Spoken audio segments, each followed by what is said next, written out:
네, 지금 이 시간에는 하나님의 말씀을 함께 보시겠습니다. 에베소서 4장 1절부터 3절까지의 말씀입니다. 1, 2절은 제가 읽고 3절은 함께 읽겠습니다. 그러므로 주님 안에서 갇힌 몸이 된 내가 여러분에게 권합니다. 여러분은 부르심을 받았으니 그 부르심에 합당하게 살아가십시오.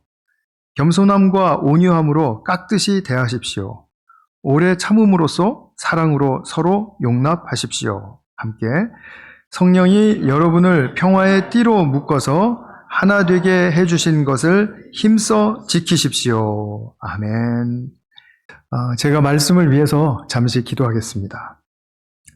사랑하는 아버지 하나님, 저희들에게 또 주님의 귀한 생명이 되시는 말씀을 주셨습니다. 말하는 자 또 모든 듣는 성도님들이 하나가 되어서 주님 말씀을 깊이 새기기를 소망합니다. 주님의 성령께서 도와주시옵소서. 우리 주 예수님의 이름으로 기도하였습니다. 아멘. 제가 한 2년에 한 번꼴로 이렇게 새 학기가 시작하는 이제 8월, 9월 이때가 되면 설교를 통해서 이제 공동체에 대한 말씀을 한 2년에 한 번 정도씩 드렸던 것 같습니다. 올해도 지금 이 시기에 우리가 좀 생명의 공동체, 교회란 무엇인가에 대해서 여러 회에 걸쳐서 좀 말씀을 드리려고 합니다. 오늘은 첫 번째 시간으로서 자라는 곳, 성장의 장소다라는 그런 제목을 가지고 말씀을 드리겠습니다. 우리가 현재 미국 사람들이 자기가 크리스찬이다 라고 말하는 그런 숫자가 전체 성인의 한 63%, 한 3분의 2가 조금 안 되는데 그 정도 된다고 합니다. 숫자로 세어보면 한 2억 명 정도가 조금 넘습니다. 근데 이 미국에 있는 교회들 전부 다 합쳐서 그 교회 교우들의 숫자를 다 더해보면 1억 명이 조금 넘는데요. 그럼 나머지 1억은 지금 어디 있는 거죠? 집에 있죠, 집에. 우리나라식으로 말하면 가나안 성도인 거죠. 가나안 성도 아시죠? 기초죠. 안 나가 성도. 교회 안 나가. 가나안으로 이렇게 바꿔서 이야기하는 거예요. 모르시는 분들이 있었군요. 네.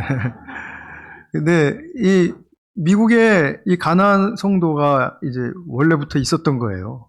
이 가나안 성도의 원조는 미국이 바로 시작된 것 같아요.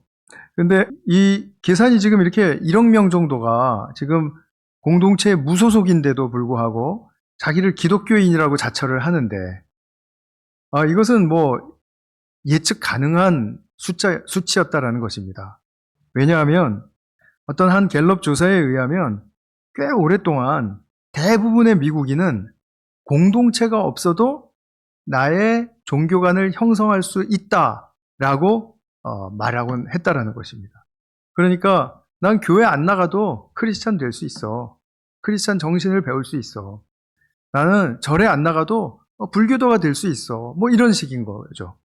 그러니까 자기의 그 종교를 굳이 그렇게 공동체를 통하지 않고서도 나 선택해서 내가 그 종교의 교도가 될 수 있다.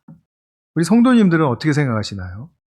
여기 다 나와 계신 분들한테 제가 이렇게 말씀을 드리면 조금 답은 뻔한 거라고 생각이 되는데, 근데 일반적으로 우리가 이제 공동체라는 것이 무엇인가를 한번 살펴보면 굉장히 매우 폭넓은 의미를 갖습니다. 민족 단위로 또는 요즘 지구촌 공동체다. 뭐 이렇게도 이야기하는 그런 큰 스케일이 있고요. 그리고 여러 이제 그 수많은 공동체들을 이제 우리가 볼 수 있고, 가장 작은 공동체라 그러면 무엇을 말할 수 있을까요? 가정이죠. 가정은 남자와 여자가 만나서 한 몸을 딱 이루면은 바로 그것이 공동체가 되는 것이니까요. 예수님께서 두세 사람이 모인 곳에 나도 함께 하겠다라는 그 말씀, 즉 두세 사람은 공동체를 이루고 있다라는 것을 분명하게 예수님께서도 인정하시는 말씀이죠. 근데 공동체란 일반적으로 공통의 관심사 또는 공통의 가치를 추구하면서 형성된 집단을 이야기하죠. 그 공동체인데 서로 가치가 다르다.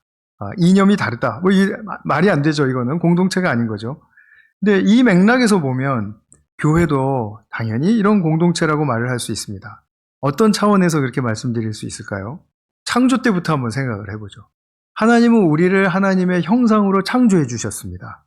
그렇죠? 그리고 창조하시고 그냥 내버려 두신 게 아니라 그 창조하신 사람에게 뜻을 세우셔서 사람이 이러한 모습으로 살아가고 자라가고 이러한 목표에 이르기를 원한다라는 그 뜻을 두신 거예요. 그런데 이것을 타락으로 말미암아 우리가 다 몽땅 잃어버리게 되었습니다.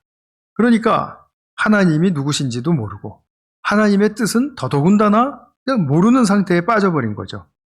그때 예수님께서 오셔서 자, 하나님 아빠의 뜻을 따라 사는 것은 이렇게 사는 거야 하고 예수님의 삶을 통해서 보여주시고 또 예수님은 말씀을 통해서 우리 아버지의 뜻이 이러이러해 라고 또 가르쳐 주시기도 하고 그렇게 하심으로써 이제 우리가 예수님을 따르면 하나님 아버지께서 내게 부어주신 그 참 생명의 가치를 발견할 수 있다. 그리고 그 생명을 살아낼 수 있다.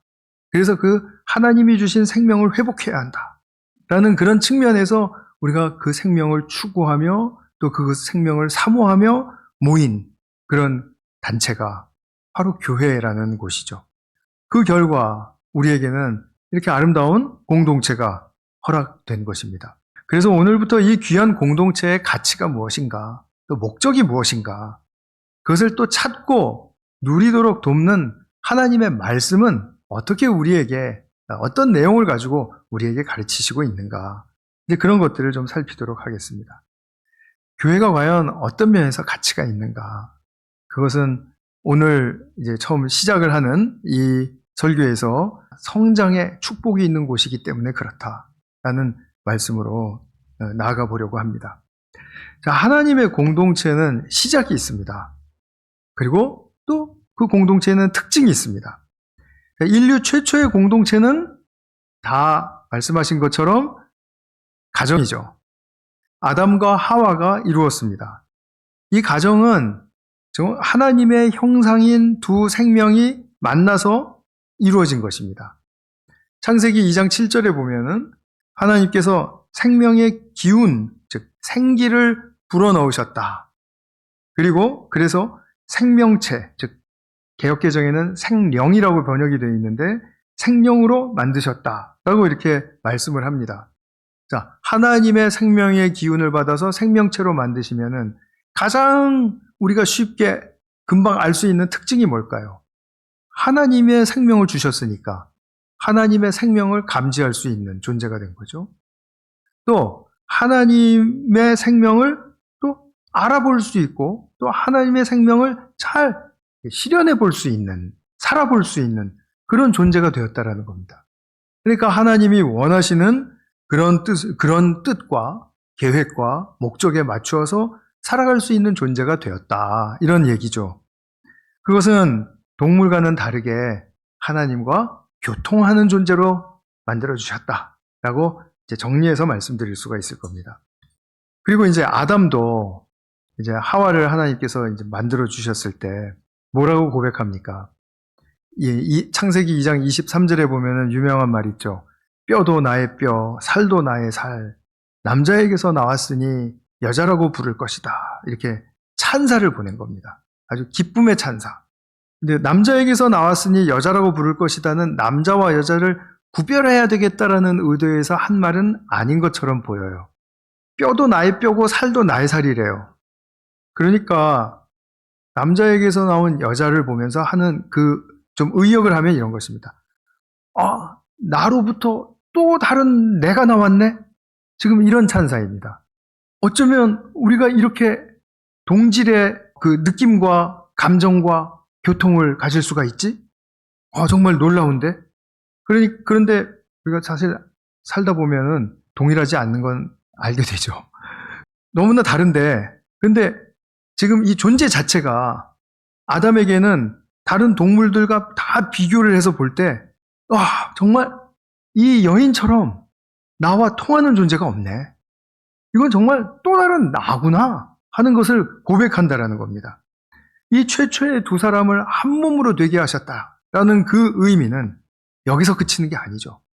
그들이 자녀를 낳으면 자녀들이 자라서 짝을 만나서 또 하나된 가정을 이루고 또 그 자녀들은 또 자라고 또 짝을 만나서 또 다른 하나됨의 가정을 이루고 그래서 하나됨, 하나됨, 하나됨, 하나됨, 하나됨. 이것이 바로 이 세상의 기본적인 영적인 요소라고 말을 할 수가 있는 것이죠. 하나됨이 모여서 세상을 이루고 하나됨이 모여서 시간이 흘러갈 때 역사를 만들어낸다. 조금 어렵습니까? 그러나 이건 우리가 충분히 말할 수 있는 그런 개념이죠. 그래서 우리 세상과 역사는 하나됨의 기초 위에 세워지기를 하나님은 원하셨습니다. 이게 놀랍죠. 그냥 나는 내 가정 하나인 것 같은데 나와 같은 정말 수십억의 가정이 그 하나됨의 기초 위에 하나님이 무언가 하나님의 뜻을 이루기를 원하신다. 이것이 하나님이 창조 때 가지셨던 원대한 계획이세요. 그런데 이 가정이 이제 믿는 사람이든 안 믿는 사람이든 이루어질 수 있다라는 그런 측면에서 보편적인 차원에서의 하나됨의 공동체라면 그러면 우리는 하나님의 생명을 받은 다른 차원에서 이루어진 공동체를 우리는 지금 친히 만나고 있죠. 교회입니다. 교회의 탄생은 또 시작이 있었습니다. 사도행전 2장에 보면 성령을 받음으로써 교회가 시작한다라는 그런 중요한 사실을 우리가 배우게 되죠. 근데 가정과 교회 공동체의 이 공동체는 좀 다른 측면이 많은데 탄생 때부터 이 가정은 우리 인간이 타락하기 이전에 만들어진 것이라면 교회는 타락 이후의 배경 속에서 만들어진 것입니다. 그러니까 가정과 교회 둘 다 하나님의 생명을 받고 그리고 하나됨을 이룬다라는 공통점을 갖지만 교회는 타락 후에 이루어지는 그런 공동체이기 때문에 좀 다른 측면에서의 특징을 가져요. 그것은 무엇이냐면 교회는 믿음과 회개라는 중요한 내적인 변화를 입은 사람들로 구성이 된다는 것입니다. 우리가 믿음과 회개는 많이 들어서 알고 계실 거예요. 그러나 이 믿음과 회개의 중심에는 누가 계십니까? 예수님이 계세요. 그러니까 우리는 뭐든지 믿으면 된다가 아니라 예수님이라는 그 분이 우리를 타락의 상태, 죄의 타락, 죄로 말미암은 타락의 상태에서 나를 건지신 구주이시고 그리고 그냥 건지시기만 한 게 아니라 앞으로 내게 펼쳐질 모든 삶과 모든 인생에 있어서 주인이 되어주신다. 나의 마스터가 되어주신다. 라는 그 주인이시라는 그런 고백이 믿음에는 포함이 됩니다. 그렇죠? 그래서 우리가 믿음을 가졌다. 크리스찬의 믿음을 가졌다라는 말은 예수님은 나의 구주이시고 또 내 삶의 주인이시다라는 것을 정말 양보할 수 없는 그런 고백으로 우리는 드릴 수 있는 것이죠. 그리고 회개는 무엇입니까? 내가 이제 예수님을 통해서 나를 창조하신 아버지 하나님께로 돌아간다라는 뜻입니다. 돌아간다. 내가 여태까지는 내 인생에 다른 목표를 향해서 살았지만 이제는 하나님이 정해주신 뜻과 그 목표를 향해서 전향한다. 전향해서 살아간다. 그러니까 회개라는 말은 잘못을 이렇게 뉘우치는 그런 측면도 있는데 훨씬 더 그 큰 중심에는 내가 나의 삶의 방향을 턴어라운드, 전향한다라는 의미가 있습니다. 그러니까 회개는 내가 하나님께로 돌아간다라는 의미이니까 이제는 나의 인생의 모든 것들이 다 방향 그리고 초점이 하나님께로 집중이 되는 거죠. 누구를 통해서? 예수님을 통해서요. 그래서 교회는 타락한 인간과 세상을 하나님의 창조의 목적대로 회복시키기 위한 굉장히 중요한 역할을 맡습니다. 근데 이 교회는 하나님 나라의 정체성을 가져요. 그래서 우리는 천국의 시민이다라고 하는 말이 바로 여기서 오는 것입니다.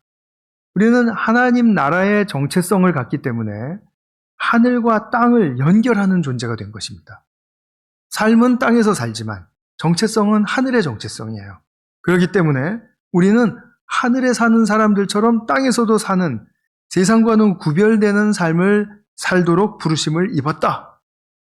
그 부르심을 입은 사람들이 누구인가? 교회다. 이렇게 말을 하는 거죠. 그래서 교회는 이제 이 안으로 들어오게 되면은 이제 각자가 하나님의 뜻에 합당한 그런 변화와 성장의 길을 이제 거쳐가게 되는데, 그 변화와 성장의 길을 거쳐가는 개인들이 모여서 하나됨을 이룬 특징을 또한 가지고 있습니다. 믿음과 회개에 큰 특징이 있었죠. 그 다음에 또 이렇게 하나됨의 특징을 이루었다라는 그런 중요한 사실이 있습니다. 교회의 본분은 1차적으로 주님의 성령께서 인도를 해주셔서 우리를 하나됨으로 이루었는데 그것을 잘 지켜가는 것입니다. 그래서 오늘 본문의 3절의 말씀 보면 하나가 되게 해주신 것을 힘써 지키십시오. 힘써 지키라고 말합니다. 쉽게는 지켜지지 않는다라는 뜻도 되고 이것은 굉장히 중요하다라는 뜻도 됩니다. 하나됨을 지키는 것입니다. 어쩌면 왜 하나됨이 그렇게 중요한 이슈인가? 다른 거 많지 않은가? 다른 것도 물론 많이 있습니다. 그러나 하나됨은 너무너무 중요한 그 중요한 것들 중에 중요한 것입니다. 제 설교를 들어보면은 저 양반은 왜 저렇게 하나됨에 대한 이야기를 많이 할까라고 의아해하시는 분들이 있을 텐데 오늘 제가 그것을 설명드릴 수 있는 좋은 기회가 왔으니까 오늘 말씀을 좀 귀 기울여서 들어주시면은 좀 다소 풀릴 수 있을 것 같습니다. 하나됨이 왜 중요하냐 하면요. 그러니까 하나님의 생명에 관한 것. 즉 우리는 하늘의 정체성을 두고 있는 사람들인데 그 하나님의 생명의 부요함, 하나님의 생명의 다양하고 또 그것의 또 그런 진가들, 그런 것들을 풍성하게 얻을 수 있게 하는 통로가 되기 때문에 그런 것입니다. 하나 된 곳에는 하나님의 역사가 일어납니다. 그런데 반대로 생각해 보세요. 분열되고 미워하고 삐지고 그다음에 서로 시기하고 그리고 틈만 나면 싸우려고 하고 그러면 하나님의 생명이라는 것이 지금 그 실체는 아직 잘 모르실지 모르겠지만 좀 이따 설명을 드리겠습니다. 그 생명이 잘 꽃피울 수 있는 그런 기초가 될까요? 전혀 될 수 없죠. 그래서 분열과 갈라짐과 서로 시기하고 싸우고 하는 것은 반하나님적인 행동이라고 말을 하는 것이죠. 사람이 모일 때 그 모임이 어떤 모임인가? 하나님의 관심은 하나됨에 있습니다. 그것이 정말 기초 중의 기초입니다. 그래서 하나가 된 곳에는 하나님께서 이제 하나씩 역사해 가실 때 그 하나됨의 공동체가 협력하는 모습으로 드러나게 하세요. 그리고 굉장히 화목하고 서로 교통하는 모습으로 드러나게 하세요. 정말 저 사람들, 또 이 사람과도, 또, 저길 보니까 이 형제 자매와도, 통한다. 참 화목하다. 따뜻하다. 이런 것을 누리게 하는 그런 모습으로 나타나게 하세요. 또 서로 사랑하는 모습으로 나타나게 하세요. 서로 섬기고, 서로 도와주고, 서로 격려하고 하는 모습으로 나타나게 하세요. 이것이 하나됨을 통해서 하나님이 꽃 피우신 모습입니다. 그러면은 협력하고 화목하고 사랑함으로 나타나는 것으로 다 끝인가? 나는 또 우리 모두는 고난과 고통의 현장 속에서 치열하게 살아가고 있는데 그런 문제들은 그럼 무시하고 우리는 그냥 낭만적으로 화목하고 서로 사랑하며 살아가는가? 아니죠. 협력하고 화목하고 교통하고 서로 사랑하는 가운데에서는 반드시 하나님의 생명의 힘이 부어지게 되어 있습니다. 그 생명의 힘은 나의 고난의 어떠한 것도 받아들일 수 있게 해줘요. 도망가거나 피해가거나 없다고 왜곡하거나 이런 그런 비겁한 행동이 아니라 그것을 그냥 그대로 컨프런트 한다 그러죠. 마주치고 받아들이게 해줘요. 그래서 우리가 고난을 극복하는 힘, 또 나의 약점을 극복하는 힘, 또 어떤 내적인 장애가 있을 때 그것을 극복하는 힘, 그것을 가능하게 해줍니다. 이것만, 고난만 붙들고 있어서 그것을 해결할 수가 없습니다.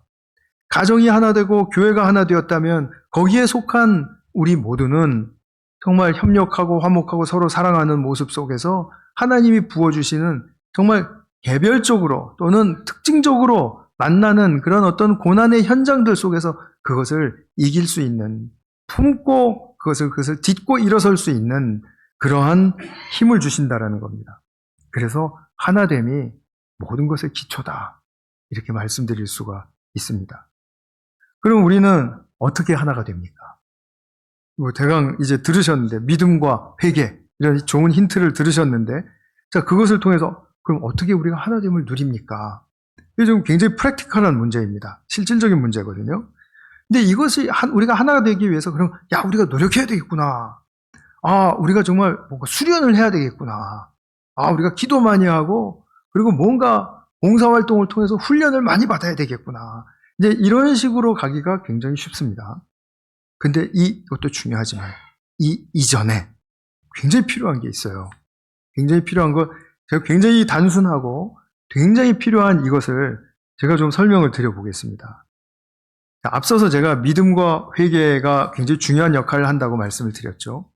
자, 그럼 내가 믿음을 가지고 예수님을 구주와 주로 인정하는 그런 새로운 삶을 살게 되었습니다. 자, 그건 무엇을 뜻합니까?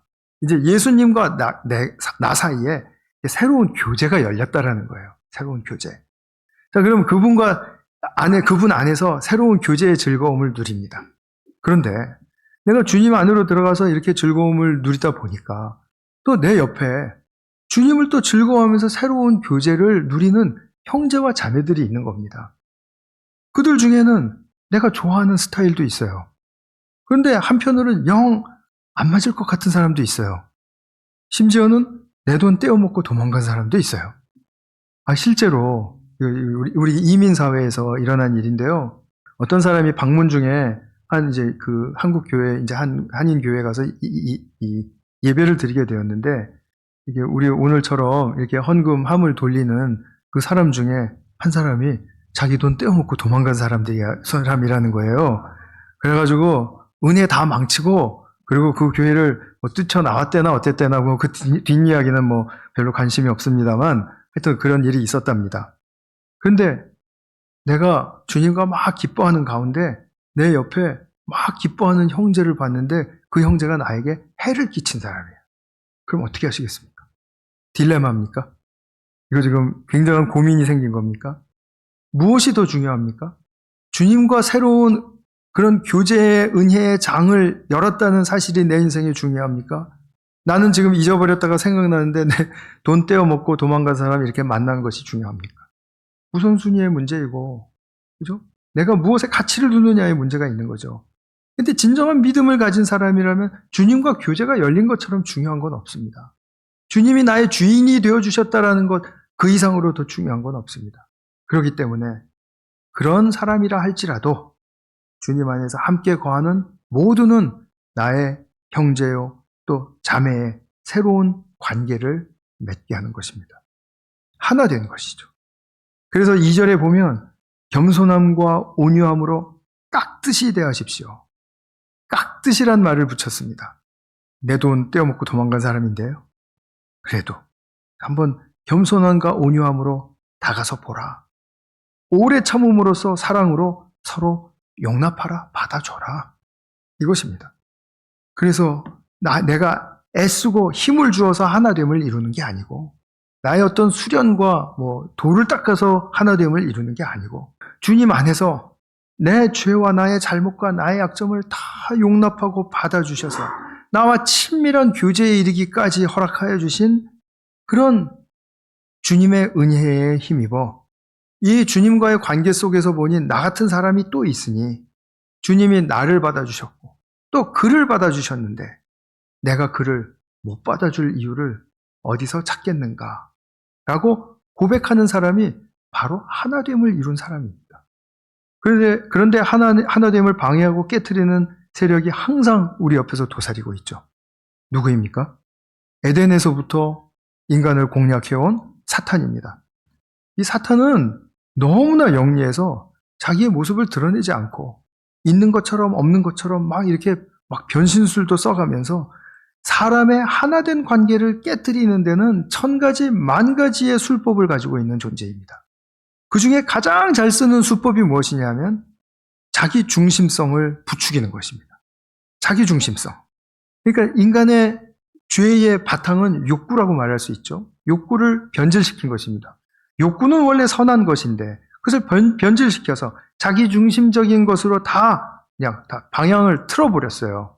그러니까 모든 것이 나를 위해서 충족이 안 되면 아무것도 만족할 것이 없다라는 그러한 계산으로 나아가게 한 것입니다. 자, 그것이 죄가 한 일이에요. 그래서 죄를 얻어서 이런 자기중심성이 생겼는데 그 얻어서 생긴 1차적인 그러니까 책임은 사람이죠. 근데 이것을 부추긴단 말이죠. 사탄이. 자기중심성을 부추겨서 이해관계를 막 계산하게 해요. 그래서 관계가 멀어지게 합니다. 서먹하게 하고 돈 떼어먹은 것을 자꾸 생각나게 합니다. 그리고 그가 얼마나 나쁜 사람인지 묵상하게도 합니다. 너는 내 인생을 네 자신만이 지킬 수 있어. 이런 거짓말을 해서 참으로 나를 지켜주시고 나를 이끌어주시는 주님으로부터 자꾸 멀어지게 만들어요. 하나님의 창조와 구원의 목적? 야, 이런 추상적인 것으로 네가 먹고 살 수 있지 않아.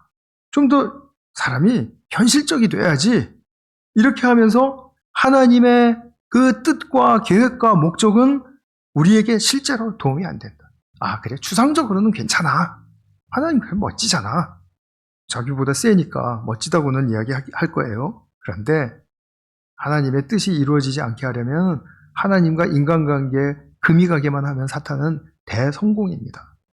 그래서 정말 신앙은 추상화, 먹고 사는 문제는 현실화, 이렇게 해서 하나님이 별로 그렇게 도움이 안 된다라는 인식을 이모저모로 심어주는 것입니다.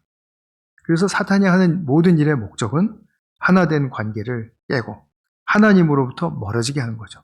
사람과 사람과의 관계도 깨고 하나님과 사람과의 관계도 깨고 하나님 별로 그래 중요하지 않아. 이 순간에는 중요하시지 않아. 이 순간에는 이게 더 중요해. 이런 계산을 하게 한다라든지. 그래서 사탄이 이렇게 많은 수를 써요. 근데 그 수가 상당히 수가 높습니다. 아주 고급 전술입니다. 그리고 사탄은 이 고급 전술을 전방위적으로 행사할 수 있습니다. 그런데 우리는 이 고급 전술을 이렇게 구사하는 사탄이 우리에게 개입한다 하더라도 우리에게는 길이 있습니다. 무엇입니까? 무엇이라고 생각합니까? 성도님들 한번 속으로 생각해 보세요. 이젠 제가 말씀을 드릴게요. 주님을 진심으로 부르는 것입니다. 무엇 때문에 부르죠? 주님, 저는 주님의 도움이 필요합니다. 도움을 구하는 것입니다. 그리고 저는 주님을 새롭게 만나기를 간절히 염원합니다. 소망합니다. 이 진심을 주님께 올려드리는 것입니다. 이것처럼 단순하고 이것처럼 누구나 할 수 있는 일이 없습니다.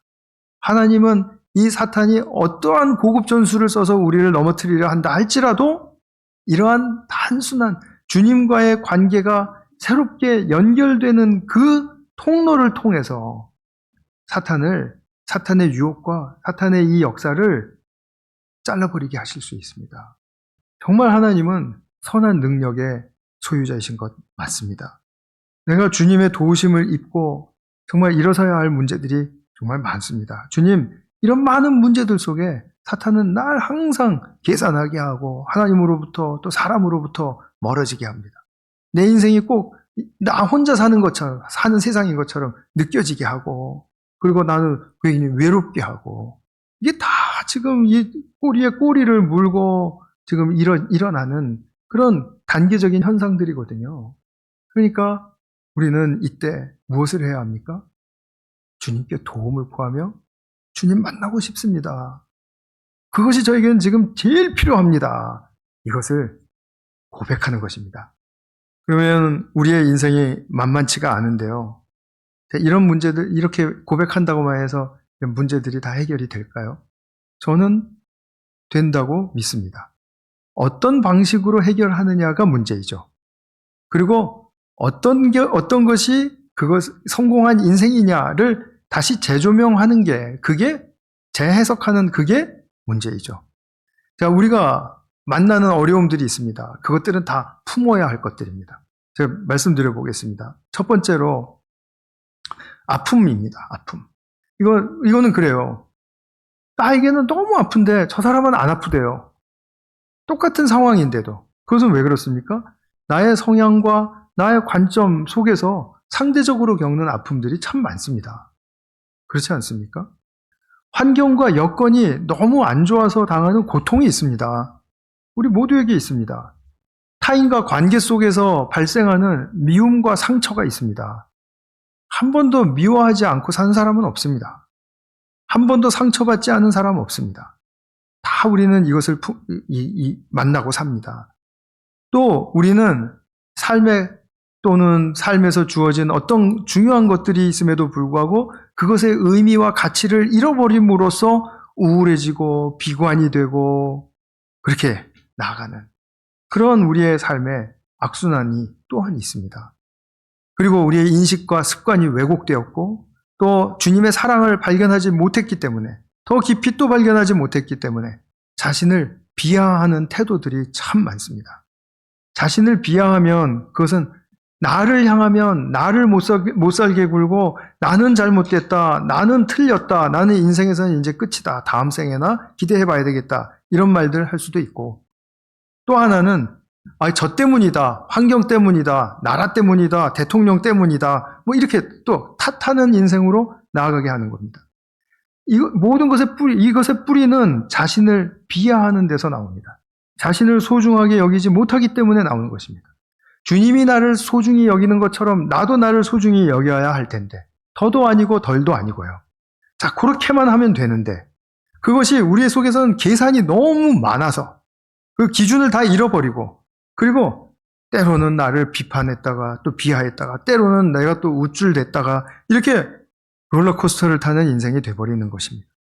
근데 이런 문제들이 있는데요. 이런 문제들 우리 없는 분들 혹시 있다고 말할 수 있을까요? 다 있죠. 그런데 이런 문제들 있어도 괜찮습니다. 이런 문제들은 없어야 될 문제들이 아니라 타락한 세상에서 당연히 일어나는 문제들입니다. 안 그렇습니까? 우리가 타락한 세상이 아니라면은 이런 문제 없어야 된다. 우리처럼 이 정결하고 또 정결한 사람들이 모인 정결한 사회 이런 것들 하나도 없어야 된다라고 말할 수 있을지 모르겠어요. 그러나 그것을 말할 수 있는 사회는 이 세상에 없습니다. 세상이 전부 죄와 타락으로 물들어 있기 때문입니다. 그래서 이것이 큰일 났다라고 말할 수 없어요. 자, 이런 분 중에 문제가 하나 생겼습니다. 야, 우리 이제 큰일 났다. 이제 자주 하시죠, 이 말.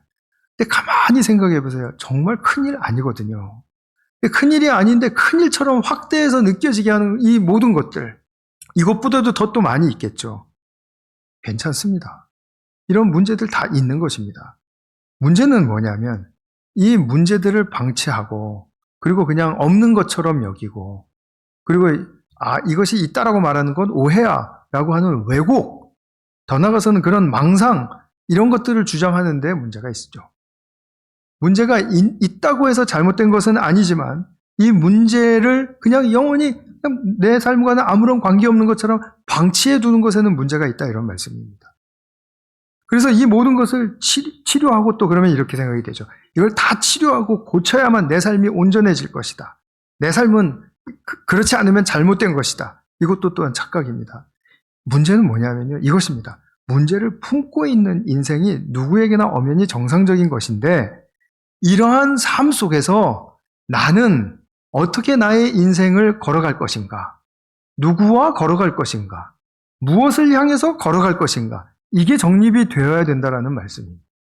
이게 믿음과 회개를 통해서 우리가 공동체에 들어와 있고 그리고 우리가 만나는 문제들은 예수님 믿기 전이나 똑같이 만난다 할지라도 나는 그럼 여기서 어떠한 태도를 가지고 살아갈 것인가? 그것을 결정하셔야 된다는 거죠.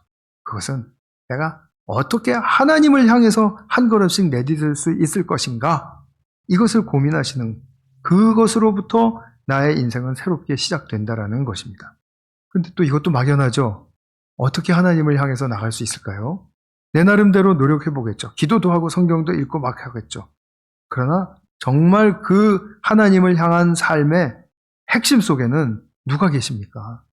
예수님이 계세요. 그래서 예수님이 자신의 삶의 어떠한 정황 속에서도 하나님을 향한 길을 어떻게 걸어가셨는가를 우리가 보고 배울 수 있는 성경이 있다는 사실은 우리에게 얼마나 큰 위로가 되고 힘이 되는 것입니까? 결국 주님은 십자가의 고난까지 이르시면서 자신의 삶에 이런 모든 고통의 것들, 오해, 그리고 비난, 비하, 뭐 이런 것들 전부 다 그냥 받아들이셨습니다. 이런 것들을 받아들이시면서 주님이 기분 좋아하시지는 분명히 않았을 겁니다. 그러나 이러한 것들 때문에 거짓말을 하거나 망가지거나 아니면 주저앉지도 않으셨죠. 오히려 이런 저주받은 것 같은 상황 속에서 아버지께 순종하시는 모습을 우리에게 뚜렷이 보여주셨죠. 그리고 그 극한 십자가까지도 받아들이셨죠. 그러니까 우리에게 존재하는 모든 아픔과 고통과 미움과 우울과 비하하는 태도와 이런 모든 것들은 우리가 품고 그리고 주님께로 향한 그 나의 발걸음을 한 걸음 뗀다. 이것을 가르쳐 주시는 예수님을 나는 보고 배움으로써 그 일을 할 수 있다. 할 수 있다. 이것이 바로 하나님을 향해서 나가는 나의 믿음이고 또한 믿음의 용기입니다. 이 가운데 우리는 성장합니다. 이 가운데 진짜 사람이 되어가는 것입니다. 지금도 다 사람이 되어 계시는데요. 하나님이 원하시는 사람 됨, 하나님이 원하시는 사람됨의 그 목적에 이르기까지 한 단계 한 단계를 가는 길은 이러하다라는 것입니다.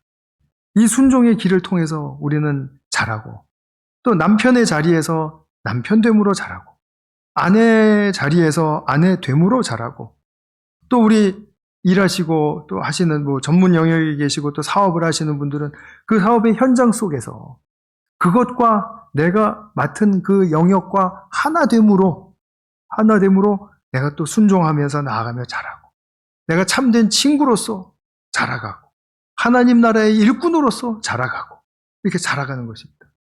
이 성장의 길은 공동체를 통해서밖에 배울 수가 없습니다. 배울 수 있는 곳이 없습니다. 그래서 이 교회라는 곳은 얼마나 우리의 인생에 중요한 것인가. 거기서 진정한 삶의 힘을 배우고 익힐 수 있기 때문에. 그래서 좀 다소 죄송하고 또 어색한 말씀일 수도 있는데, 교회 다니시면서 그래도 몇 번은 좀 고통을 당해 보시기도 하고, 또 어려운 사람을 만나 보시기도 하고, 그리고 말도 안 되는 오해 속에 또 좀 휘말려 보시기도 하고, 이런 것 아까 말씀드린 것처럼 그렇게 내 인생의 대세에 지장은 없습니다. 나는 이 가운데서 하나님께 어떻게 한 걸음을 내디딜 것인가, 주님을 닮아서 주님께 배워서 어떻게 한 순종의 발을 뗄 것인가, 이것을 배우는 곳이 바로 교회이고 또한 가정이고 우리가 속한 그런 공동체라고 말을 할 수가 있을 것입니다. 앞으로 이 귀한 공동체의 의미를 이제 함께 더 풀어가도록 그렇게 하겠습니다. 그리고 오늘은 여기서 제가 말씀을 마무리하면서 우리 모든 성도님들의 가정과 교회 생활 속에서 이 성장의 기쁨, 이 성장의 보람, 이것이 넘치실 수 있기를 간절한 마음으로 축원합니다. 네, 기도하겠습니다. 하나님 아버지, 저희들에게 공동체를 주셔서 감사합니다. 이 공동체를 통해서 정말 다양하고 우리가 예측할 수 없었던 것들을 통해서 정말 주님께 나아가는 길을 배우게 됩니다. 그때 우리는 주님께서 원하셨던 정말 사람의 사람됨으로 성장하고 그 목표에 한 걸음 더 다가서게 되는 축복을 얻게 됩니다. 주님, 이러한 귀한 공동체의 역할을 우리가 잘 존중하고 인정하고 받아들이며 우리 모두가 서로 격려하고 하나됨으로써 이것을 잘 이겨나갈 수 있는, 그래서 정말 하나님의 뜻을 이루어 드림으로써 우리가 주님께 영광 돌려드릴 수 있는 그런 모든 주님의 선한 자녀들 되게 하여 주시옵소서. 우리 구주 예수님의 이름으로 기도하였습니다. 아멘.